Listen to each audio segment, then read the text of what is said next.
Let's Be Frank TV. We are back.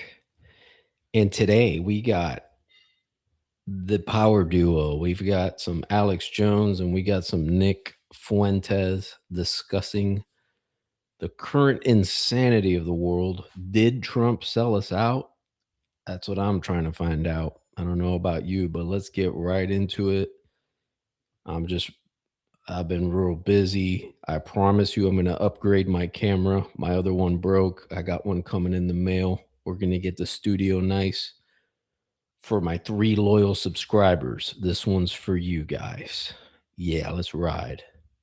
And so I wanted to ask Nick Fuentes out of the gates, what does he think of this moment we're in? Because we have Susie Wiles in this TV interview, this Vanity Fair interview, and she said similar things in the TV interview, so I tend to think it's accurate. Like shots at Elon Musk with him taking ketamine to relax and all these other statements. And she looks like she doesn't understand she's on TV. And then they take from that, well, is this the end of the Trump era? Well, I don't want it to be the end right now, but we should think about what comes after. So there's a lot there. This is an administration in crisis. And we're not saying that to join the Democrats and create a crisis. We're in a crisis. You called the crisis beforehand, and so I want to get into it. And then we've got all these other issues that we'll get into with on Islam and what's the main threat to America and long-term what comes after Trump. Nick Fuentes, Nick J. Fuentes on Rumble. Follow him on X as well. Nick, great to have you here with us today. And I know you've got your topics as well I want to get into, but first off, what is the state of the union right now? What does Trump need to do tonight versus what do you predict he does? Well, I think the State of the Union is very bad right now. When you look at what was promised in 2024, it was supposed to be a golden age, no new wars, close the border, all this sort of stuff. And I think everybody realizes at this point that that has not happened. And it doesn't even seem that the administration is trying very hard. And what's sad about it is it seems that the administration doesn't even know where to go after this. As you said, it is an objective fact. It's not subjective opinion. It's not black pilling. The administration has its lowest approval since Trump got back into office. I think it's down to 39%. That's one of the lowest numbers we've had since the first term. And you see that the administration seems to not really know how to bounce back. And we talked about it shortly after the off-year election back in November. Trump administration is totally fumbling from one thing after the next, flopping around with the Epstein files. Then you had the Marjorie Taylor Greene leaving Congress. Now you have this post about Rob Reiner, who was brutally murdered at his home in Hollywood.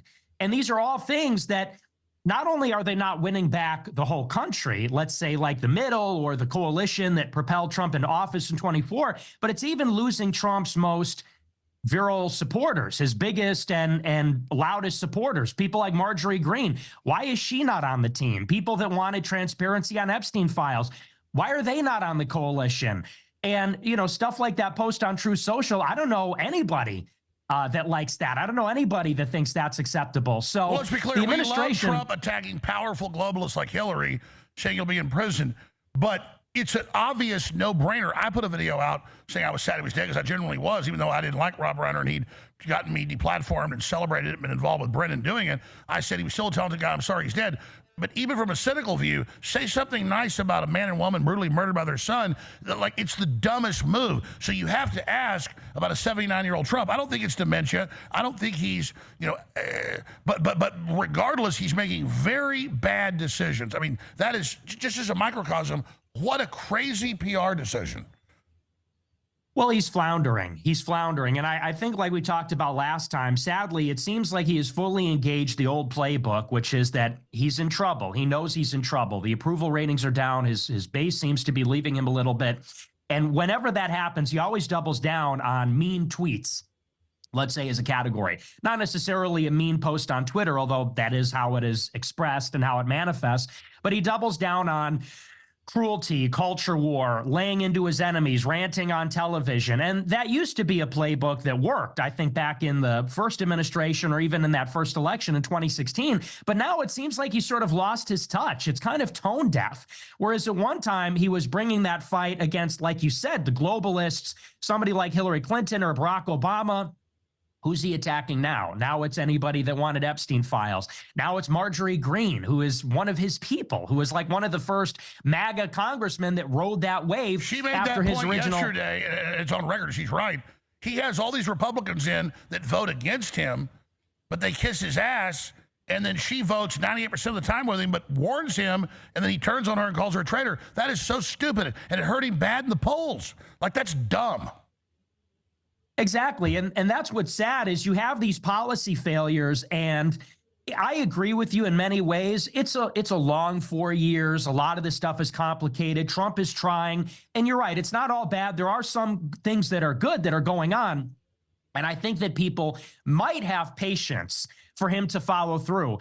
But the problem is he's reacting badly to the poll numbers, and it's making everything worse. It's compounding the failure. So you have a first year, which is pretty lackluster and disappointing. People get upset. In order to make people happy, he starts lashing out wildly, floundering with really no strategy. And if there is, not a very good one. And now people are accelerating their exit from the party. And so the question is, does Trump have the power inside of himself to make himself new again? Can he renew? Can he get on a solid footing? Or is this just going to be like a miserable, You're absolutely long right. decline? It's like he was good the first 6 months, and during the campaign last year and a half, he was really good at not being the reactionary, manipulated Trump. Now he's worse than ever. Jimmy Kimmel had no viewers. He talks about him, boosts his ratings, empowers him. What is Susie Wiles doing, giving corporate media interviews to Vanity Fair? It's like they just don't get it. And so the old Trump that had problems but woke up, got better, now it's back to the old Trump, but worse. Yes, and that was a big part of my prediction last year, as I said, he just hasn't learned his lesson. Because the first administration, let's be honest, it's not what anybody really wanted. He didn't really deliver the victory. And what I wanted to see in 24 is, okay, you've had a go at it. You've been there for 4 years. You made your connections. Are you now going to be able to go in and govern better, govern effectively? And I remember during the campaign, I saw a lot of things that suggested, no, it's the same old Trump. And actually, maybe he's probably worse. So it has been a big disappointment. And I think it's even more disappointing because there's such a mandate. There's such an opportunity right now. And you hate to speak about it in these ways, but Charlie Kirk being assassinated, that was actually a political opportunity to get things done, to tackle the left, which is trying to kill and persecute our side. And so to not only not deliver on this historic mandate when you... That's a great point because, I mean, at the end of the day, they have all this information, they've got all this stuff, and all they're doing is threatening arrests and not doing arrests. But when the other side gets into power, guess what they're doing full steam ahead? Oh, they're, I mean, there's two things, okay? Trump is somehow in on it behind the scenes, and he's just playing his role, or he's just old. 79 is not a spring chicken. And so he's probably like, oh, just live and let live. This is my last 4 years, and then I'm out of here. I'm not going to be doing all these arrests. That puts a stain on my presidency. So maybe that vanity portion of it is what is keeping him from making these arrests. But if you really care about the American people and our freedoms, then you probably should do what you say you were going to do. There's also a question of timing. Maybe he's taking care of certain things first.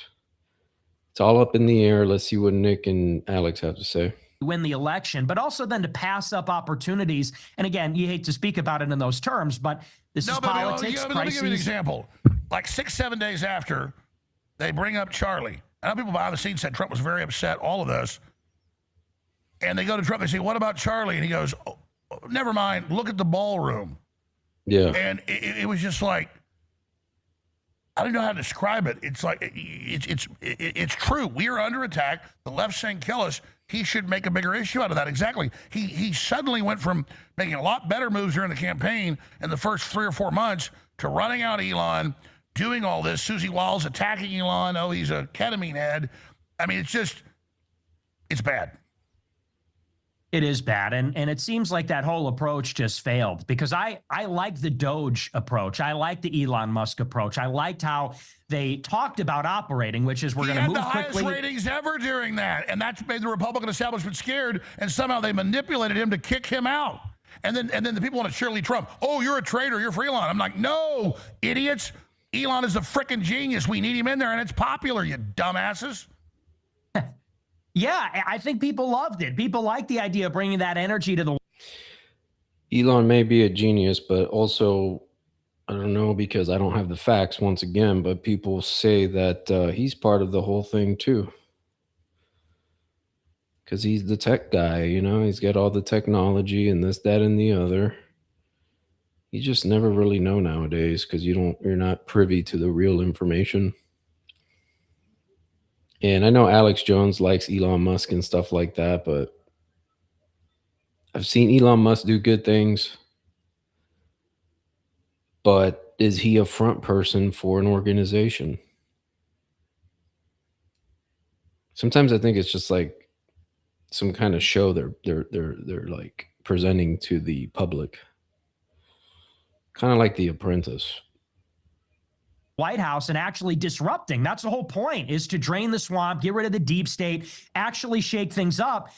And you're right. I think that got too popular. Maybe too many people liked it. Or, you know, Elon wasn't playing the patronage system. He was going in there and firing people that were protected or felt like they were protected. They didn't need them. They lashed out and said, AI. oh, no, you don't understand. That's not how things work around here. In D.C., everybody needs to get their back scratched. Everybody needs to get paid or whatever. And now we are back to that kind of sclerotic tempo that we had in the first term. And I think it'll be met with similar results. It's like we've been talking about. Midterms are next year. We almost certainly lose the House. We might even lose it earlier than that, sadly, you know, between now and New Year's Eve or in January. And then what do you do? Does it get better after we lose the House? I think it gets worse. So, by the way, some listeners won't get that. If you have enough Republicans quit or leave, like MTG, they're already on down to 1 or 2. They don't vote. They've already lost the House technically. Exactly, because it's a 4-vote majority as of 24. They've had a number of people withdraw. And this is typically when people announce their retirement, is during the holiday season, on the off year. And so you're right. If they lose a few more seats, then they lose the majority. And then they can't govern even earlier, even before 26. And, you know, that's not really a glowing endorsement. This is supposed to be the golden age, and people are literally headed for the exits before the midterms even happen, before you even lose the election. So it's really sad. All because Trump literally slaps him around on TV. By the way, certain people have said, oh, MTG's not getting real threats. It's on record she has. I get threats. Guy tried to come and kill you earlier this year. And they're like, oh, she's making it up. No, I talked to her on the phone. I talked to her, and the police reports are there. They are under total assault right now. And she's like, I'm not running for president. I'm done. She's like, I'm a successful businesswoman. I did my tour. You know, she's done. And people love MTG. I mean, that hurt Trump again. He probably lost 3-4 points doing that to her. Again, it's idiotic. And I'll say it, Trump, you're destroying yourself. We need you to succeed. God almighty. It's really sad about Marjorie Greene. And you know what? People understand how she feels because we've all been on this train for 10 years. We've all been on this ride and we've all sacrificed a lot. The threats are real. The lawfare is real. Everything that has happened to you, to me, Marjorie, Tim Pool, all these people that have been under the gun. We've been fighting this battle for a very long time. And for Trump to get this opportunity, he's finally has like ultimate power, let's say, House, Senate, White House, popular vote, Supreme Court. He really has an opportunity to move, and he's just blowing it. And on top of it, then going in and attacking the people that helped propel him into the office, for demanding the Epstein files, for not wanting regime change in Iran. You know, the basic promises. And so you look at someone like Marjorie Greene, she goes, well, you know what, then I'm out. I don't need to have my kids threatened. I don't need to have my family threatened to die. If we're all in this battle for a leader who's not really leading from the front, she goes, I don't need this. I'm out. And you sort of understand it. Now, I think that you really can't give up. I mean, and I think you and I are on the same page. Right. You have to fight it through to the finish. I don't know that we'd be doing anything other than this. I was about to say, that's regardless. The paradox. We talked about the phone a few days ago. This isn't perfect. It's got problems, but the alternative, what do the Democrats do if they get back in? I mean, we got to talk about that. So there's got to be a way. Right, and There's got to be a way to slap Trump around. Here's the question: can he be reproved? Can we turn this around? honest answer, no, I don't think so. I feel like this is deja vu all over again. And I remember covering the first term until 2020 and saying, here's how Trump can still do it. We still have 1 year to do Section 230 or close the border, you know, whatever. I remember right up until the very end saying, here's how we could still get it together. And I think that it's him. Like, he is the problem. I think that he's not strategic. He doesn't have the follow through. His personality is toxic. I mean, we could cope and we can say, well, if we just push really hard on Twitter, if we just make some calls, yeah, I mean, we could put pressure on the administration. That's really all we can do. And we have to do what we can. But what are the realistic chances we get Trump to snap out of it? He's an 80-year-old man. I think when you're 80 years old, you're kind of out of reinvention. I don't see a lot of people don't tend to change. They certainly don't change their ways at 80 years old. And especially when they're the king of America and no one can tell them no. So sadly, I think we're kind of just stuck with this, and we have to just try to use a full-bore war with Venezuela as a distraction. Yeah, I think that's exactly what he's doing, which is just straight out of House of Cards. I mean, it's like that's the cynical play. So let's talk about what a flailing Trump's going to do and the dangers of it. So I think a flailing Trump, this is the war, you know, and there's been some sources that have said that he will announce a war with Venezuela tonight. This is just a classic. This is what you do. You get in trouble. You start what is considered to be a short-term, easy intervention, like George Bush in Desert Storm, or George Bush in Panama for that matter. You get an easy win. It's a slam dunk, and that helps you in the midterm. So I think he does something like that. And afterward, I don't know where he goes from here. I think he's just getting more and more bitter and angry. Let me object in there and throw in a point, because there's different perspectives. I see Nick's point. I see it. I don't think he's crazy. I think that's pretty spot on. But also at the same time, Venezuela is about as crooked as it gets now. It used to be a very powerful country. It used to be a democracy, like a real one, not a fake one. Like now it's a fake one. Rigged elections, this, that, and the other. One person wins and the other guy comes in and says, no, like that guy's basically doing whatever he wants over there. But at the same time, the playbook that he has, and this is known in certain circles, it all, like, Castro put him in power. In a nutshell, you take down Venezuela, Cuba's over. It's over completely. It's going to get real. It's already bad. It's going to get real bad to the point where people just, I don't know what they're going to do, which is sad. But at the same time, you can't have these crooked entities doing the things they're doing, because they're also making deals with our enemies. And the problem with Cuba is Cuba's a strategic location. Do you know that you can, I don't even want to say too many things on here. I probably shouldn't say that. Let's just say Cuba's a strategic location if enemies get in there to really hit the United States very hard. I'll leave it at that. So there has to be some kind of security measure, because you've got China going over there. You got Russia off the coast. You got all these things going on, you know, that aren't really, I mean, some of it's reported in the news because it has come out, which is like, wow, I can't believe they're showing that. But you have to secure that area. So I see eventually the United States taking control of that area is probably what's going to happen. I don't know. But you can't have 90 miles off the tip of Florida, these people just, you know, setting up things. And come on, bro. Like, there's a security part of it too. Let's go back in here. I think they might try. I think what they should do is a big push on their domestic agenda. I think they should try to use budget reconciliation and get through. That, but the polls show great in what we want. Even if he's doing domestic stuff, which he is, we need to hear about that more. Exactly.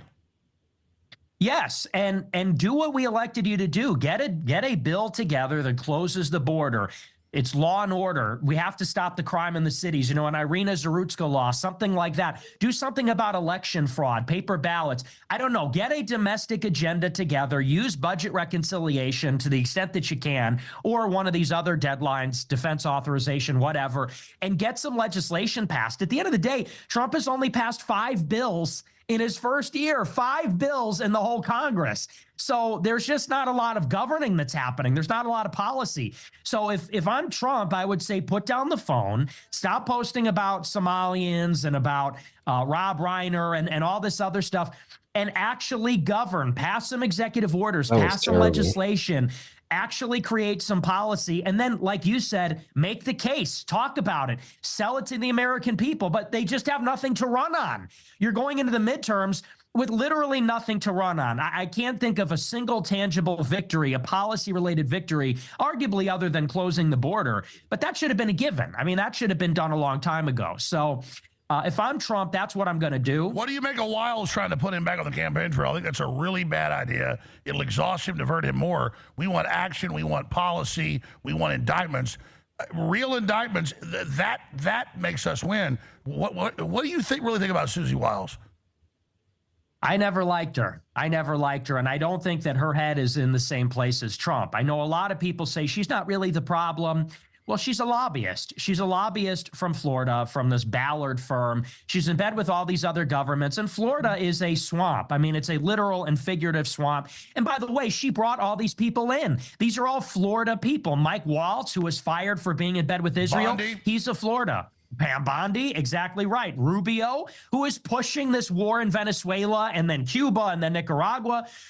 These are all Florida people. Ratcliffe, I believe she brought in as well. I don't know that he's from Florida, but just to be clear, you and I contextually, historically, under Thomas Jefferson gunboat diplomacy, get hemispheric power. Technically, Trump can do this, but they're going to set him up, a new Vietnam, the CIA, they've already tried it, and they're doing it as a diversion.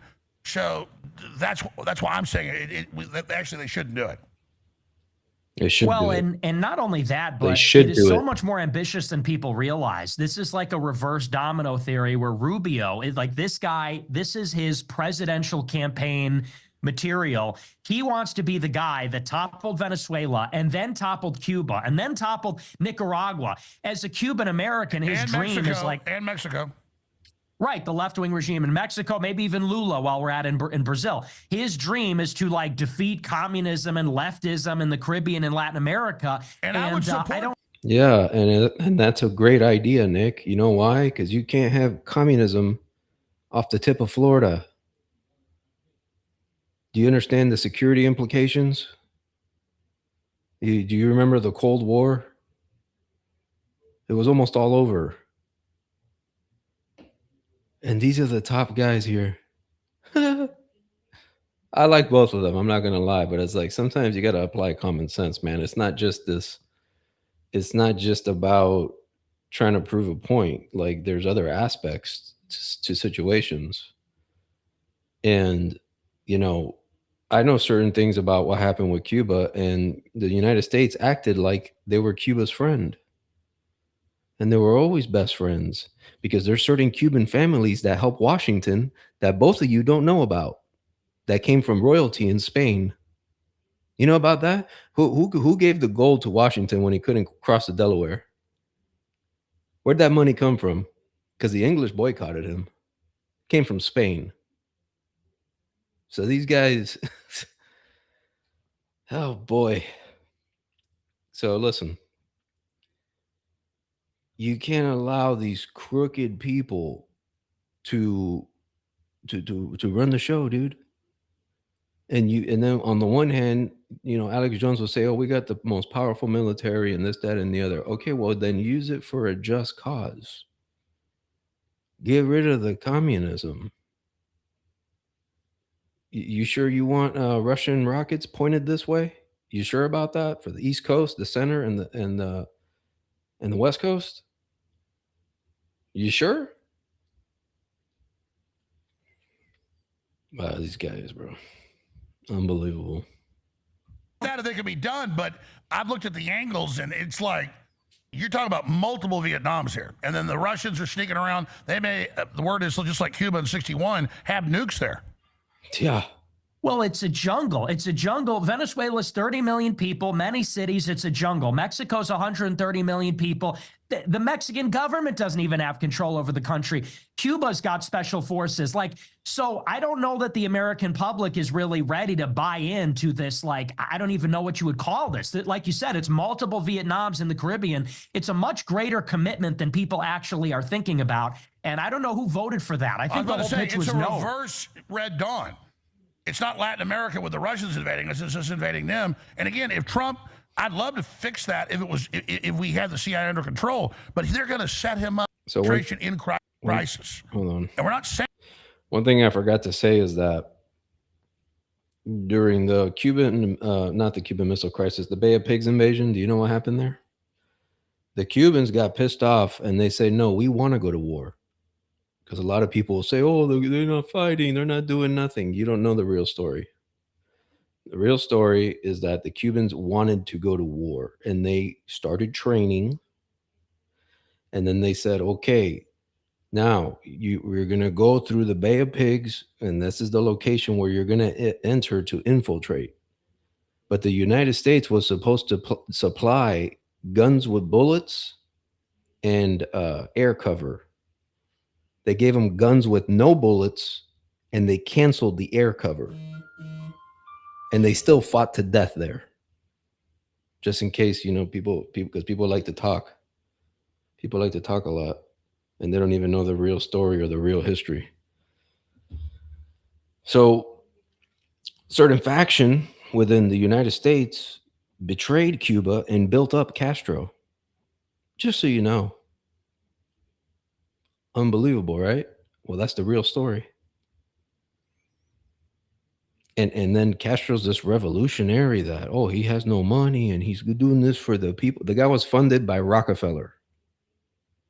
Period. Where do you think he got all the money and then the military arms? You think that's free? You see, people believe fantasy fairy tales. They don't know the real story. Come on, guys, say something better here because I'm already getting tired of this. Saying that to join the Democrats and create a crisis. We're in a crisis. You called the crisis beforehand, and so I want to get into it. And then we've got all these other issues that we'll get into on Islam and what's the main threat to America and long-term what comes after Trump. Nick J. Fuentes on Rumble. Follow him on X as well. Nick, great to have you here with us today. And I know you've got your topics as well I want to get into, but first off, what is the state of the union right now? What does Trump need to do tonight versus what do you predict he does? Well, I think the state of the union is very bad right now. When you look at what was promised in 2024, it was supposed to be a golden age, no new wars, close the border, all this sort of stuff. And I think everybody realizes at this point that that has not happened. And it doesn't even seem that the administration is trying very hard. And what's sad about it is it seems that the administration doesn't even know where to go after this. As you said, it is an objective fact. It's not subjective opinion. It's not blackpilling. The administration has its lowest approval since Trump got back into office. I think it's down to 39%. That's one of the lowest numbers we've had since the first term. And you see that the administration seems to not really know how to bounce back. And we talked about it shortly after the off-year election back in November. Trump administration is totally fumbling from one thing after the next, flopping around with the Epstein files. Then you had the Marjorie Taylor Greene leaving Congress. Now you have this post about Rob Reiner, who was brutally murdered at his home in Hollywood. And these are all things that not only are they not winning back the whole country, let's say like the middle or the coalition that propelled Trump into office in 24, but it's even losing Trump's most virile supporters, his biggest and loudest supporters, people like Marjorie Greene. Why is she not on the team? People that wanted transparency on Epstein files. Why are they not on the coalition? And, stuff like that post on True Social. I don't know anybody that likes that. I don't know anybody that thinks that's acceptable. So let's be clear, we love Trump attacking powerful globalists like Hillary, saying he'll be in prison. But it's an obvious no-brainer. I put a video out saying I was sad he was dead because I genuinely was, even though I didn't like Rob Reiner and he'd gotten me deplatformed and celebrated it, been involved with Brennan doing it. I said he was still a talented guy. I'm sorry he's dead. But even from a cynical view, guys, this is just my opinion, but I think what possibly could have happened, once again, I don't like talking unless I know the real facts. This is just a guess. I think Trump started a certain kind of way, and as things evolved with AI and technology and the tech race, I guess you want to call it, I think he might have sold out to the tech giants to do certain agendas. And that's why they're kind of backing up off of him now. I could be wrong. I don't know. But it's what it looks like, because I saw a thing with Trump and he's, Zuckerberg had went against him to rig the election against him, get votes, help with the mail-in ballot, do all these different things, whatever. Then, Bill Gates is another interesting character. And then all of a sudden he's sitting down with all of them at the table and trying to, let's do this and let's do that. Really? So they probably talk to him behind the scenes and he says, oh yeah, you know what? We probably do have to do all this because then China will do it first and this, that, and the other. And this is speeding up the process of this like digital currency surveillance type thing. Just a guess. There's something nice about a man and woman brutally murdered by their son. But like, it's the dumbest move. So you have to ask about a 79-year-old Trump. I don't think it's dementia. I don't think he's, but regardless, he's making very bad decisions. I mean, that is just as a microcosm. What a crazy PR decision. Well, he's floundering. He's floundering. And I think, like we talked about last time, sadly, it seems like he has fully engaged the old playbook, which is that he's in trouble. He knows he's in trouble. The approval ratings are down. His base seems to be leaving him a little bit.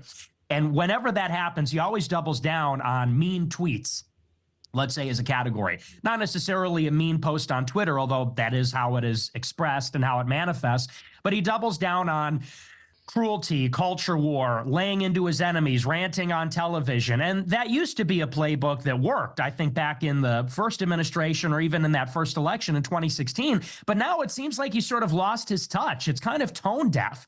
Whereas at one time he was bringing that fight against, like you said, the globalists, somebody like Hillary Clinton or Barack Obama. But it doesn't do nothing. Attacking now? Now it's anybody that wanted Epstein files. Now it's Marjorie Greene, who is one of his people. It's just attacks. But there's no arrests. There's no nothing. There's no consequences. I mean, they literally try to take everything from them, shoot them, this, that, and the other. A million different court cases. Guy gets in power. He's got all the evidence, does nothing. It's kind of fishy. Who was like one of the first MAGA congressmen that rode that wave. She made after that his point original... yesterday. It's on record. She's right. He has all these Republicans in that vote against him, but they kiss his ass, and then she votes 98% of the time with him, but warns him, and then he turns on her and calls her a traitor. That is so stupid, and it hurt him bad in the polls. Like, that's dumb. Yeah. Exactly, and that's what's sad is you have these policy failures, and I agree with you in many ways. It's a long 4 years. A lot of this stuff is complicated. Trump is trying, and you're right. It's not all bad. There are some things that are good that are going on, and I think that people might have patience for him to follow through. But the problem is he's reacting badly to the poll numbers, and it's making everything worse. It's compounding the failure. So you have a first year, which is pretty lackluster and disappointing. People get upset. In order to make people happy, he starts lashing out wildly, floundering with really no strategy. And if there is, not a very good one. And now people are accelerating their exit from the party. And so the question is, does Trump have the power inside of himself to make himself new again? Can he renew? Can he get on a solid foot? Quick interruption. I know you guys want to hear these guys, but just real quick. If Trump is compromised, then, dude, it's over. Because that's it. Like, the biggest power play you ever seen ever in history. Democrats get back into power, dude, it's over.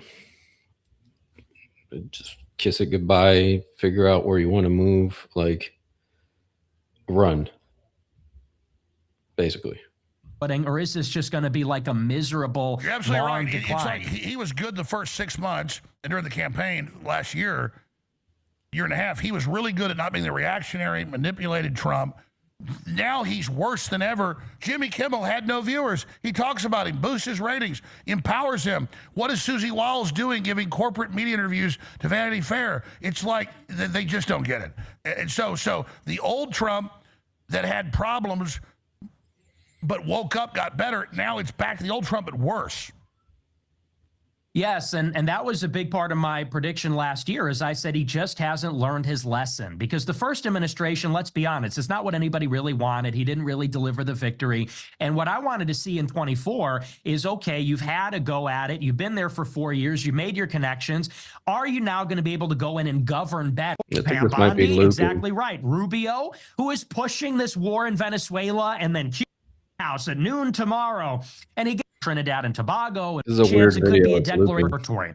Maduro's been preparing for that. They've been shutting down highways. They have been getting ready. So it seems that would be logical that Trump would announce there would be some major action tonight. That being said, you sort of alluded to this earlier. You said it could just be an hour of Trump bragging about his accomplishments. And I think it's totally possible that it could also just be a load of crap. Because how many fake outs have there been this year where Trump says, I have an Oval Office address. I'm addressing the public from the White House at noon tomorrow.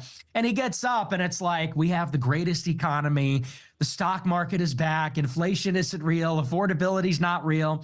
So I'm sort of 50-50. 50% chance it could be a load of crap and it's just a lot of self-aggrandizement, 50% chance it could be a declaration of war on Venezuela. And then how it progresses, if I had to guess, I would think that this is just ratcheting up the maximum pressure. And maybe this is, this is just a shot in the dark. I don't know that he's announcing a swift operation to capture Maduro or invade the country. I don't think there will even be an invasion, strictly speaking. They have about 10,000 personnel stationed off the coast. It could be the case that they have put together a larger force covertly somewhere else. That's not enough people to invade Venezuela. You had 20,000 invade Panama, and that's a country that's a fraction of the size, fraction of the population, smaller military. So I don't think you're going to get a full-fledged invasion with that size of a force. I think what you might get is a tightening of the noose, and they're going to choke Venezuela off more. Good. So they have the blockade. Now, if they start initiating ground strikes, maybe there's some other covert actions by the CIA. Okay, here's the thing. Let me butt in here because it's a lot easier than these guys think. All you got to do is get rid of the guy and the team around them. Everybody in Venezuela hates Maduro. Everybody. The only people that like him and support him are the ones on the payroll, threatened by death if they go against him. Just so you understand what you're dealing with for real. Oh, you betrayed me? You're dead. No questions asked. Other than that, I'll pay you and you'll live high off the hog and everybody's suffering. Same crap with Cuba. It's the same exact playbook. Literally comes from Fidel Castro. So you get the lady in there, or you get this other guy that was there, you remove that team, and then they have to figure it out. And they will. It's one of the richest countries in the world at one point. And they got plenty of oil and plenty of resources, and they got all kind of stuff over there. So it's not that difficult. Trump could end it tonight. With all the stuff we got, with all the fancy military stuff and the satellites and the GPS tracking and the thermal, everything they got. Dude, these guys know where everybody's at right now. Right now. Where he's going to sleep tonight, where the other guy goes, where this guy goes. They already got all that. They just have to say go or don't go. which they announced earlier in the year would be operating in the country. Maybe they're looking at something more limited just to increase the pressure slightly more. And maybe that's the play. Now, will that succeed? I guess it depends largely on how they carry this out and how competent the military is. I don't have very high hopes for it. I don't think that, the military is really prepared for something like this. It came together very quickly. Military's not been extremely effective in the past so many years. They're really good at dropping bombs from aircraft like they did against ISIS and like they did against Iran. But a ground operation, I feel like we haven't seen anything like that in a very long time. So the odds of success, I don't know that it's particularly high. And I don't know that that's even something the American public is looking for. Like we talked about in the previous segment, as always, this is the appeal to the voters before the midterms. If you're struggling on your domestic agenda, if you're flailing because of a domestic scandal, you always go for a quick and easy war, like we talked about with George Bush in Persian Gulf, or in Panama where they did regime change, or even in Grenada with Reagan. You always go for a quick and easy layup, makes Americans feel confident.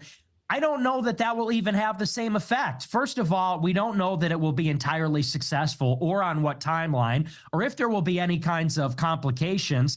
Secondly, is this really what the people voted for? I think the people voted for lower prices. People voted actually to end wars, not start new ones. I don't know that regime change was really part of the mix. I think actually we want the opposite. People voted for an end to free trade, something like tariffs or a more protectionist agenda, and we're just not succeeding on any of those fronts.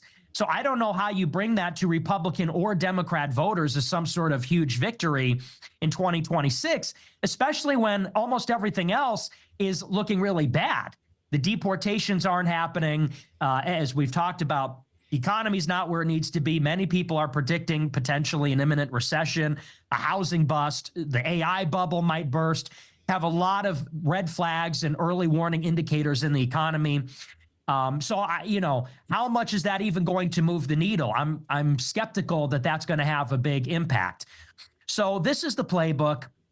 I think that if Trump really wanted to have any kind of recovery before the midterm elections or at all, I think you have to refocus on the domestic agenda. That is what people want to see solved.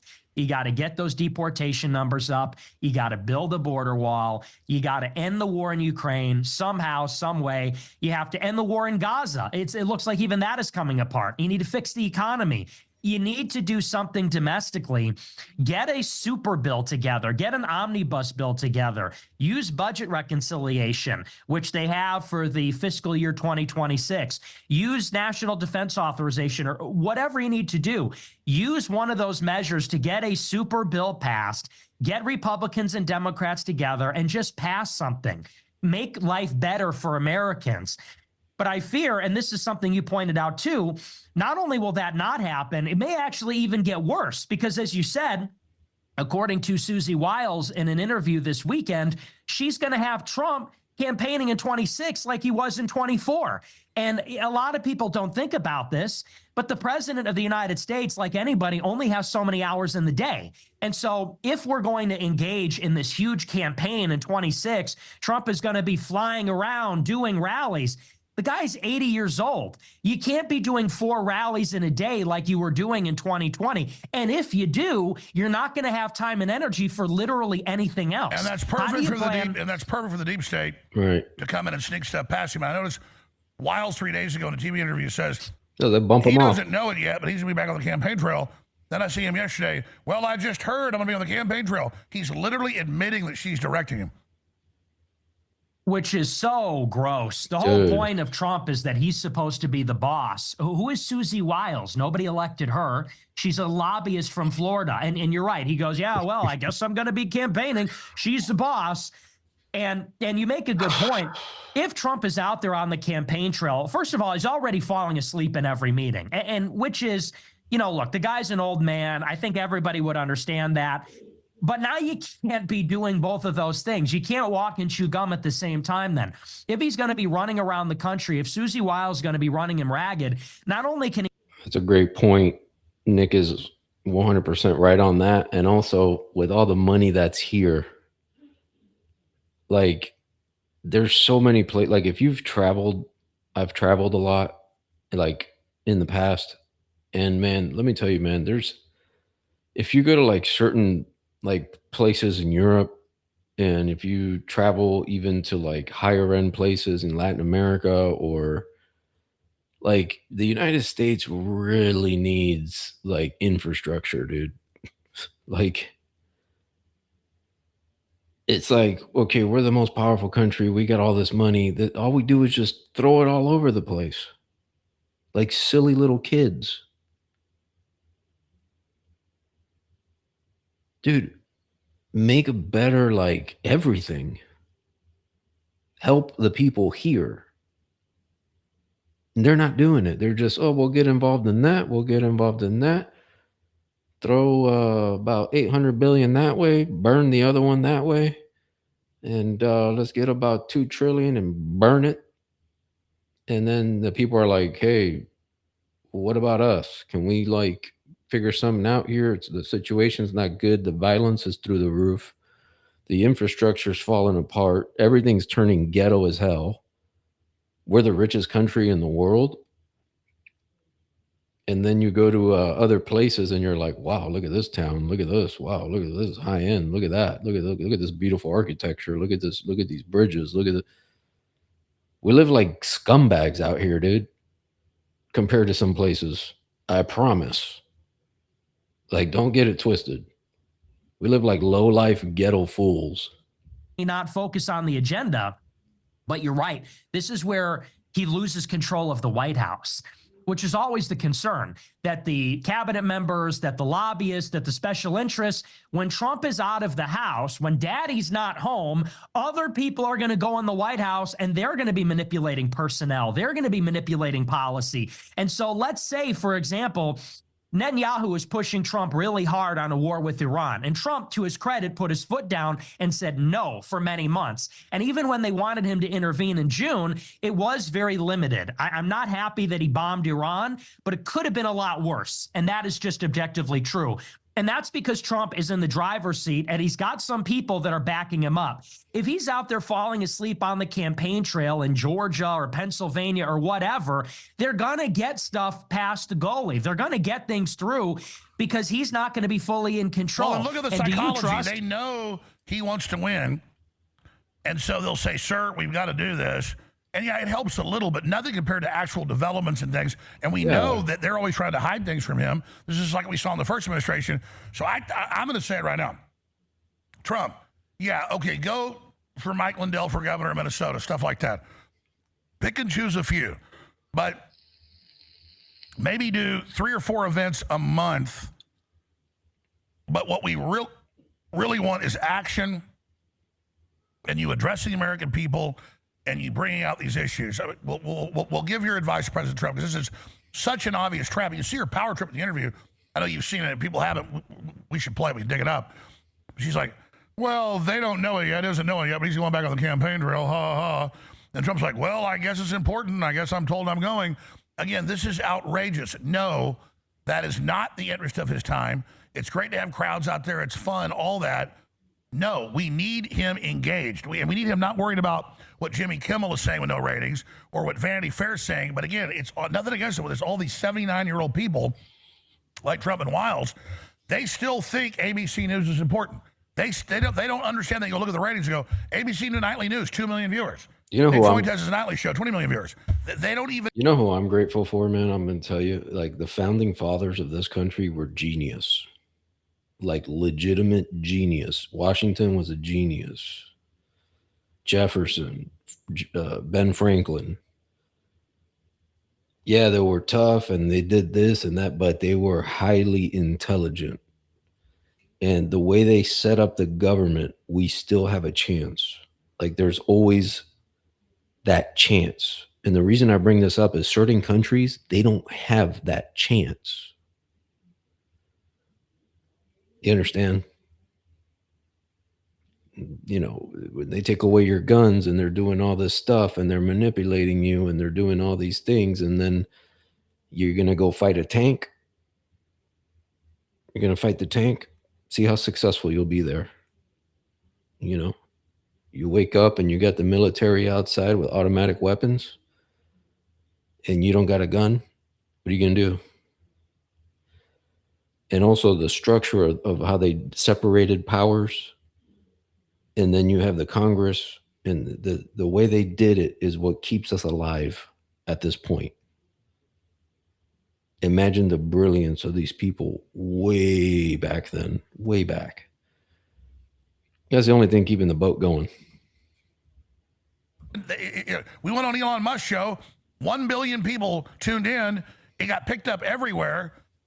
And then Trump only went on Elon one time. Like, I was like, it's total idiocy. But it's because they still think cable TV is king. That's a really good observation that a lot of people don't realize, because it is like a boomer thing. Trump being from television world and being 80 years old, you're exactly right. He's actually still cares about what the New York Times writes about him. He actually still cares about what network television is reporting on. And you're right. Television as a whole is not powerful anymore. It's all online. It's all digital. And at the minimum, that's where the young people are. That's where the coveted demographic is, that 18 to 35 demographic. They're all getting their news on TikTok. They're all getting their news on X. They're all getting their news on YouTube, on the internet. And you're right. They're still getting attacked by like 60 Minutes or like CBS and News, responding ABC. back. Like, Trump, I'm going to sue you. And those shows are only big when he goes on them. So so the only time dinosaur media is big is when it's online. He doesn't understand that. No, and sadly, Charlie Kirk is the one that did understand that. Charlie Kirk, to his credit, delivered the young people for Trump in 24 because he was on TikTok, because he made a deal. And unlike the Republicans that sort of turned their noses up at it, he was there and fought the culture war among the young people. And that's the next generation. Trump was like, oh, no, I have to go and interview with like Barbara Walters or something. I have to go on like 60 Minutes. And I care about what the New York Times says. He still deeply cares about the mainstream media and Hollywood. He wants to be their champion. And so if I'm him, I say you got to go hard and fast. There is urgency. You have to be swift. You have to outmaneuver and have a faster tempo than the deep state. And you need to focus on the things that are going to win the voters back, specifically the young people. And that's things like affordability, it's crime, it's ending the wars. And if you're out there running this campaign, it's unfortunately the prophecy that I gave last year, which is you actually don't have the full 4 years. You're going to have like realistically about maybe 15, 18 months. And then they're going to start campaigning for the midterms. They're going to be so busy. Then they're going to lose. And then everyone's going to be campaigning for 2028. And half the cabinet will be in that position. Then you're in 28. And it's like, so you never actually get a chance to govern. And this is my problem. It's like when we vote every year, are we going to get 4 years of Trump pushing hard, trying to get victories? Are we going to get like 3 months of executive orders and then like 3 years and 9 months of crap where they're like campaigning and trying to make everybody happy and they're listening to the donors and they're just kind of sitting on their hands, stalling, running out the clock? Because that is exactly what happened in the first term. And sadly, like I said, it's deja vu all over again. So I think that you're right. Trump should maybe pick a few critical races where he can make a difference. And those are the races that'll make a difference for him. He should maybe do one event per week, keep his schedule light, and he should really show up in the Pope mobile and talk behind glass, bulletproof glass. Because while he's got all the information and lock these people up and get really, like, if he really wanted to do stuff, he could. Meanwhile, certain hidden opposition, what are they doing? Oh, where's he going to be at? They're still at it. And he's like, oh, no, don't lock them up. Let's make a deal. You're going to be talking to a bullet soon, pal. He should really overclock the White House like they did in the first 3 months.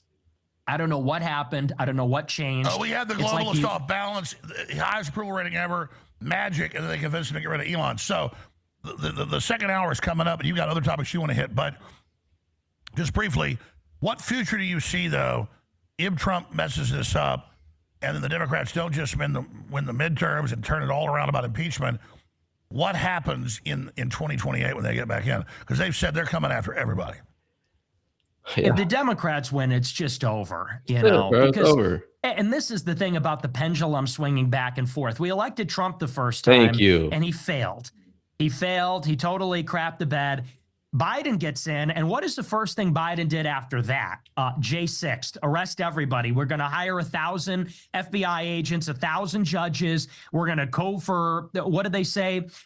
They said it was going to be shock and awe against the e-celebrities, against the influencers, against the Trump lieutenants, and they crushed everybody. Rudy Giuliani and you and me and everybody, they crushed everybody. And then they went in with the COVID stimulus, and they only gave it to their allies, women and non-white people. They said white men need not apply for the COVID stimulus. And then they came in with the vax. So we're going to get a redux of that. And just like how Trump has escalated, the Democrats will escalate. When they get back in, it's going to make the first Biden term look like a joke. Right. When Kamala Harris or Gavin Newsom or whoever wins, they are coming after us so hard. And here's the difference. They know how to use the government. We do not. Right. Their allies run Washington. Washington is like 95% Democrat. All the career political people, all the lifers, they're all liberal Democrats. They're all gay. They're all women. They're all like, you know, PMC types, college educated. When they get back in power, unlike the Trump administration, they are going to move like a hot knife through butter when they go after us, just as they did under Biden. And so it's going to be a full war on guns. It's going to be a full war on free speech, on social media. It's going to be a full war on the radical right. I imagine they're going to throw open the border to some extent. How much repair are they going to do after Trump has sent all the refugees back and, you know, changed immigration law? They're going to say, oh, well, we're open for business all over again. So I think. And why, Nick? And why? Just to tie it all together? Because they're communists. It's not the Democrat Party. You've been bamboozled. The communists are in the country, pal. Tie it together, Nick. That it's going to be fire and fury against the right wing, and especially against Trump. And this time, he's not going to pardon anybody just like last time. Maybe he'll pardon himself preemptively. He'll pardon his people. He'll get a golden parachute. The rest of us, we are screwed. And this is why I said on Tucker and on other shows, you can't take the fight to the left and not finish it. When you go at the king, you can't miss. Because if you miss, the king cuts your head off. Like, and that's obvious. You go for the king. That was it, Nick. I'm back. You got me. Now we're talking. And you can't miss, because if you fail, you stumble, they call down the guards and you get executed. Your whole family gets executed. They burn down your village. And that's really what Trump has done now for the second time. He's going for the seat of power, going for the permanent bureaucracy, going for the left, whatever you want to call it, really hard. And he's you know, attacking them so viciously on social media, talking all this trash. And in the end, all he does is piss them off. Right. All he does is make them angry, such that when they inevitably get back in power, they're going to attack us with a vengeance. And he's doing it all over again. And by the way, what's the way out of this? 1,000%. We just have to win. There's no substitute for victory. Trump has to turn it around. And if he can't, then we need somebody in 2028. Everybody is ready to coronate Vance. Everybody is ready to and I know you like him and other people like him, but everybody's saying like, oh, well, Vance is going to be the next president. It's not a negotiation. We need somebody in 28 who's going to carry the mantle of Trumpism, win, and finish it. Like Caesar, like the Republic is over. This is the American empire. Sure, well, people Democrats don't seem to get it. They go, wait, Nick supported Trump 10 years ago and up until like 5 years ago. But now he's not, so how does he want Trump to succeed? You want him policy-wise to succeed, but you didn't support him to draw attention to what you thought were the problems so that you would hope he would succeed. If I put words in your mouth, correct me. And so that's kind of how I see this. But we have to have an ultimate urgency right now 1 year into this, folks, I agree with what Nick's saying. Regardless, to look at how much danger we're in, and if Trump doesn't succeed, J.D. Vance, doesn't matter how good a candidate he is or what a nice guy he is, they're just going to engage in election fraud and remove him. Yep, and they did it in 2020, and haven't done anything to fix it. Now And here's another thing: together. No, the hold next on. We're gonna tie president this will together. preside over the 20. Now, you said we shouldn't go into Venezuela because this, because that, and the other. Okay, let me ask you a question. Where did the Dominion voting machines come from? Venezuela. And so you guys think that it's all fun and games and you can't do this and what we got to stop doing is going all the way to the other side of the world and waging war. I'm with you on that one. But over here, you got to protect your backyard, bud. Okay? Got to protect your backyard.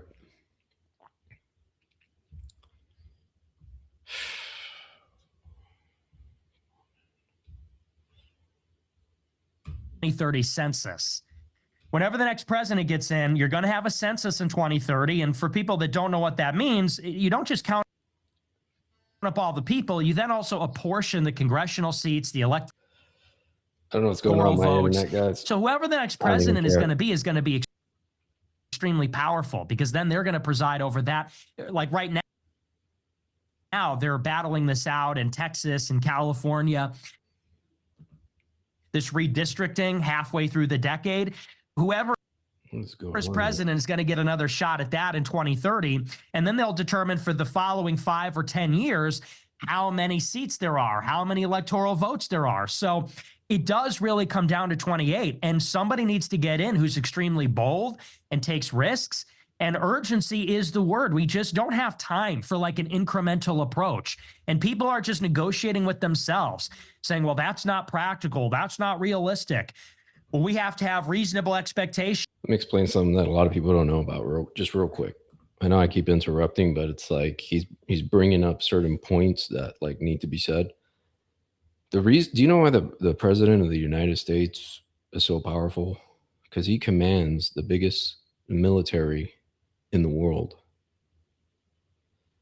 And so a lot of people say, well, because there's this people and the hidden people and the this and the that and the secret society. Bro, if this guy really wanted to attack, there's nothing you could do. I don't care who you are or what cave you live in. With today's technology, you'll be wiped out. Is Trump doing it? No, he's on Twitter. Twitter, yeah. I got a true social joke. No, I have unreasonable expectations. I'm unreasonable. And we want more. The base, America First, InfoWars, MAGA, like we want more than what we're getting. Demanding our sons and daughters be brainwashed for transgenderism and leftist brainwashing. They demanded all this insane stuff. People gave it to them. We're just demanding common sense, liberty, and freedom, but we have to get aggressive. So I think it does go to the average populist, the American First person, conservative, needs to realize this is existential. What should they be doing? I think people should be getting involved. I'm a huge believer in we need a professional class. We need people that have gone to college. We need people that have professional jobs, and we need people to get involved in the party. We need people to run for office. Isn't it such a sad state that you look at the House of Representatives and the Senate, and it appears basically untouched by the Trump revolution? Trump won in 2016. It is now 2026 in a couple of weeks. You don't have literally one congressman that is MAGA. You don't have one senator that is MAGA, because everyone that did exist is now gone. Matt Gaetz, Madison Cawthorn, Marjorie Greene, they're all gone. Lindsey Graham is going to have another term. John Thune is going to be the majority leader. Kevin McCarthy, Mike Johnson, these have been the leadership in the House. You don't even have one.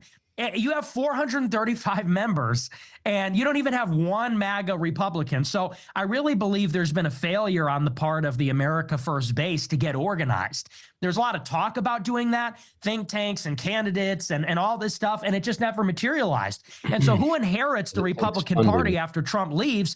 Well, it's going to be the usual suspects. Who's going to run? I mean, J.D. Vance, of course, Marco Rubio, who ran the first time. What are going to be the big think tanks? Heritage Foundation, Club for Growth, Chamber of Commerce. Like, this is still where the money is coming from. So Yeah. I think that for people that are animated by this, they got to get involved in politics. Young people totally got to agree. get. We're basically Rome in like 406, and people ask, Rome still all the power, the military, but they had these elites that were corrupt, couldn't face a problem, brought in too many illegals, all of it, and then they just couldn't organize at the end because it was just business as usual, and Rome fell in 410. I mean, I think we are. Yep. I mean, I think 2028 is the number. Each election just gets more important here on after, but we're basically already dead if there isn't a sense of urgency. And I just, that's why I get invited to Mar-a-Lago in the White House, and I'm not trying to act cool. It's just, I'm like, okay, what's the thing? Oh, I'm at a dinner with 20 people and Trump. I'm like, nah, I'm not going. It's like, I don't want to sit there at my own funeral. Like, I'm on the Titanic and the iceberg's 5 miles out. I'm like, can we change course? You can't. Just the captain's going to tell you how great you are and eat some caviar. And I'm like, I don't want to eat caviar. I want him to get control of the wheel and avoid that iceberg. Right. We'll be right back in 2 minutes with Nick Fuentes. Hour number 4, straight ahead. Wow, dude. All right, there's so much to hit. We're going to get into. But the one thing that I saw that I covered on my show is, what is this response from the FBI? I see there's videos being uploaded of this FBI manhunt that's underway, and they got like a couple of dozen FBI agents out there literally kicking the snow around with their feet, with their hands in their pocket. And I saw that, and, you know, we've talked a lot about the Trump administration and where we'd like it to improve and where they're falling short and so on. And I said on my show the other night, I think the biggest area where they're falling short is, where is the competence? It reminds me of when they did that military parade back in June, and they had people marching in the parade holding drones up over their head, not even flying them with the actual remote control, flying through the air electronically, but holding them up in their hand, walking down the street. That was your big military demonstration. Department of War, America's back. Then you get this FBI. First, they blow the Charlie Kirk investigation. Now you have this mass shooter who's just gotten away. School shooter just got away, went into some building, shot a bunch of people in the face, literally walks away. They go, okay, well, rest assured, Kash Patel is on the case. The FBI is out there. We're going to do some good old-fashioned investigative reporting, or investigation, criminal investigation for that matter. They send out these FBI agents in the windbreakers, kicking the snow around. There's like 20 of them in a group, and they're kind of like walking around, looking up at the air, looking down at the ground. You're like, this is the same FBI of J. Edgar Hoover? This is the FBI of the United States of America? This is federal law enforcement? What is this? And what are they looking for? Their car so key? I think that's one of the greater disappointments, that it's just a clown show. And I'm just sitting here like, are other people watching the same movie, and what a joke the country has become, what a joke the federal government has become? At the same time, by the way, this is the same FBI that when we did the January 6th Capitol protests, these are people showing up at people's houses at 6 a.m., marching them out of their bedroom, throwing them in jail because they trespassed. You had some like grandma, you had some, MAGA mom who was posting on Facebook, and they had people being marched into solitary confinement over this. Same FBI, by the way. Now you have somebody, it's a school shooter, somebody shoots Charlie Kirk in the neck. They can't even find the person. So I saw that. I don't know what to say about the shooting itself. We don't really have any information. That's sort of the point. We haven't gotten to the bottom of it. But I'm seeing these videos and I'm thinking that's really the story by itself. This is a country now where school shooters are getting away with it. In 30, 40 years, your neighbor might be a school shooter that got away with it. You've heard of like, oh, my neighbor was a serial killer and I never knew. My neighbor was a gangster and I never knew that. Now it's going to be my neighbor committed a school shooting, a mass murder. somehow got away with it. That's the country now. So, but that's anarcho tyranny. That's the state of the country when you have a state of tyranny for law abiding people, a state of tyranny, Orwellian surveillance, police state totalitarianism for a MAGA mom, for a grandma in the Capitol. Yeah, that's for how real communism or totalitarianism works is good people are oppressed, bad people are turned loose because they work for the state, and that's where we are. Communism, right. bro. So I'd like to see that reversed. I want to see tyranny for the. They're in the country. I'm going to stop it right there because, I mean, at the end of the day, there's just too many bad people in power. And so you live in corruption. And I'm going to do another video, guys.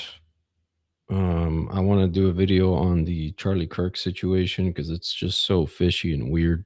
It doesn't even make sense. There's a lot of loopholes. There's too many problems. Haven't been posting as much lately because I had to take care of a few things. Just got back. But I promise you, stay on board. I'm going to get you some good content on here. And then we're going to cover some stuff on secret societies too. So y'all have a good one. God bless. Merry Christmas. Happy New Year. Take care.